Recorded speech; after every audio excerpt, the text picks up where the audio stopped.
이번에는 제국주의 집단과 정보기관이 어떻게 문화산업으로 외교 활동을 벌이는지 다뤄보도록 하겠습니다. 우선 화장품 사업에서 중국을 통해 이권을 형성한 정치인 가문이 우리나라에도 있었고, JYP 엔터가 프랑스 루이비통 그룹과 함께 아시아의 화장품 이권에 개입하게 되는데, JYP의 투자 활동을 보면 화장품 사업과 LS 투자 조합에 개입된 점을 알 수 있죠.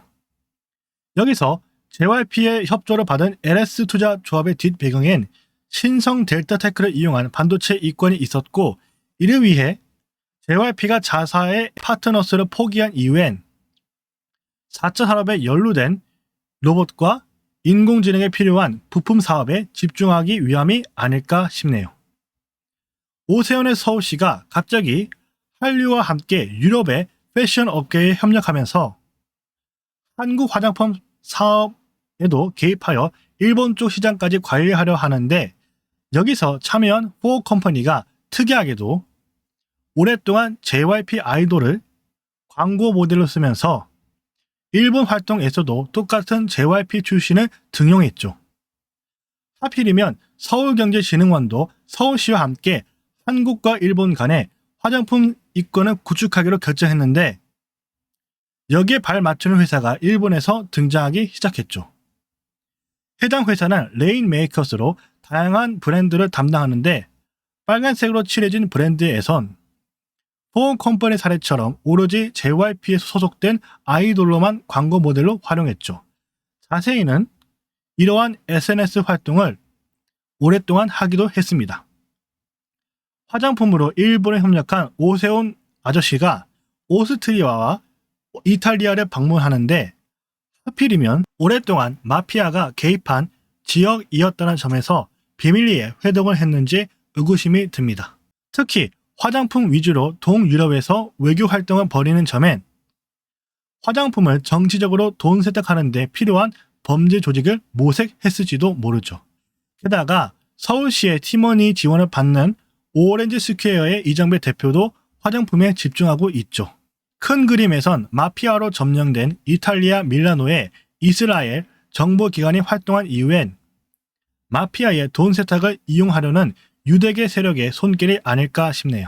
이러한 상황 속에 트와이스 모모가 프라다의 미우미우 브랜드에서 활동하면서 같은 그룹의 미나도 프랑스의 패션 회사 두 곳에서 광고 모델로 활용하게 되죠.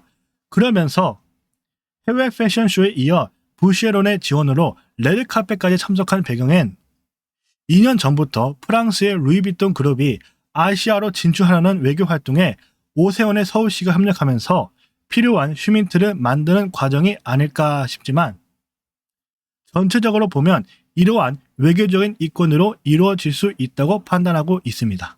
하지만 트와이스 미나가 프랑스 부쉐론으로 참석한 칸 영화제는 오랫동안 영국의 손길에 연루되고 있죠. 특히 칸이 오랫동안 영국인의 휴양 지역으로 사용되고 지금까지 홍보되는 점을 보면 영국과 프랑스 간의 인연이 아닐까 싶네요.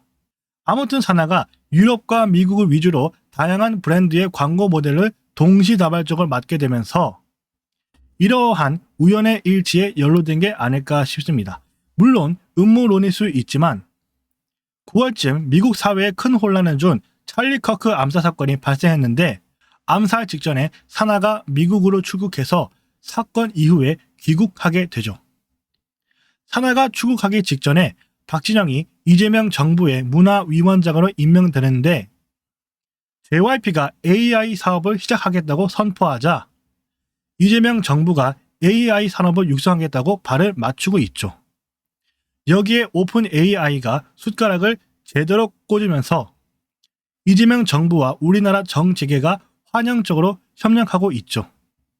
이러한 일대기를 요약하면 우연적으로 연관된 부분이 있다는 점을 알 수 있죠.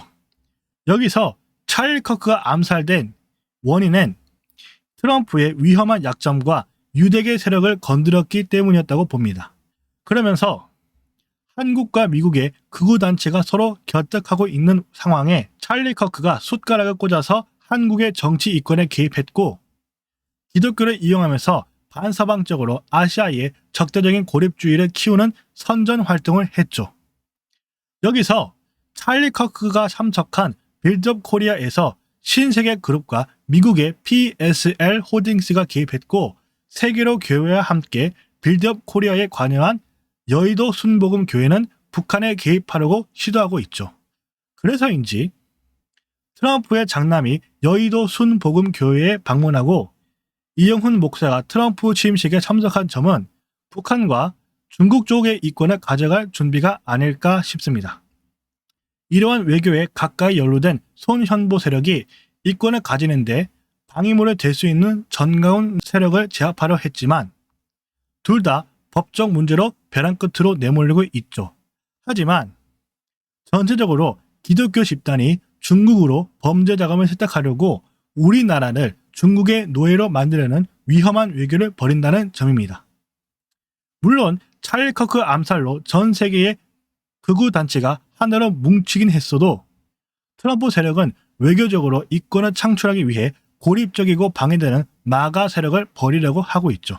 이러한 상황을 이재명 대통령이 만주와 시베리아를 향한 북극 항로를 개척할 준비를 하는 점엔 미국과 러시아의 새로운 무역 이권에 동참하려는 목적이 있는 것 같습니다.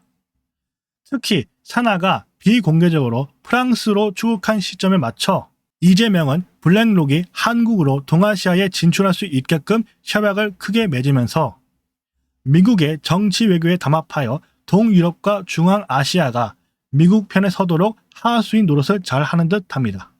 그 사이에 산다라 박과 함께 한국의 JYP에 소속된 연예인 2명이 이탈리아 밀라노의 팬디 패션쇼에 참석하게 되죠.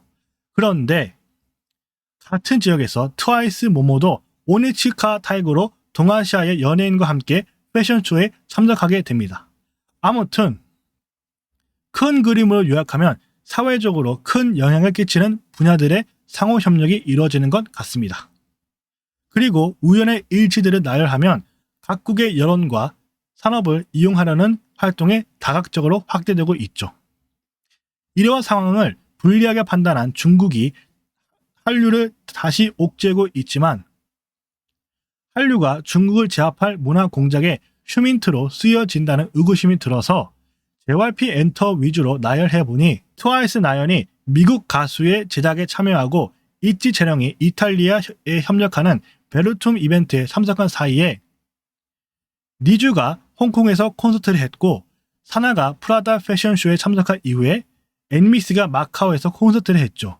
또한 사나가 미국 알로 요가의 서울 오픈식에 출연하자 나연은 대만의 맥주 축제에 참여하는데 어쩌면 서양이 중국을 점령하기 위한 인적 포섭과 자금 지원이 비밀리에 이런 형태로 이루어지는 게 아닐까 싶습니다.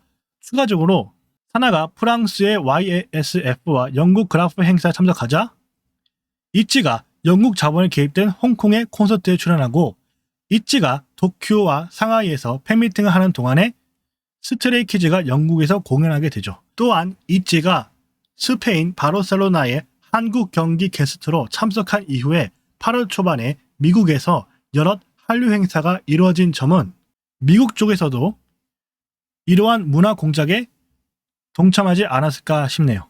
특히 영국에 연관된 테스트가 여러 중국 기업으로 마카오에 한류 콘서트를 벌이자 미국의 정재계가 중국을 옥죄이려고 방문하고 트럼프 정부가 관세 문제를 해결하고 이재명 정부에 협력하기로 결정했죠. 여기선 트럼프까지 연루된 유대계 카지노 세력의 마카오 사업까지 염두에 놓지 않았을까 싶네요. 이번 편을 마치면서 세계를 통치하는 결사대들은 사회가 자신의 이권을 위해 움직이도록 교묘한 속임수를 쓰는 것 같습니다. 아무튼 끝까지 시청해 주셔서 감사합니다. 여러분의 구독과 후원을 기다리도록 하겠습니다.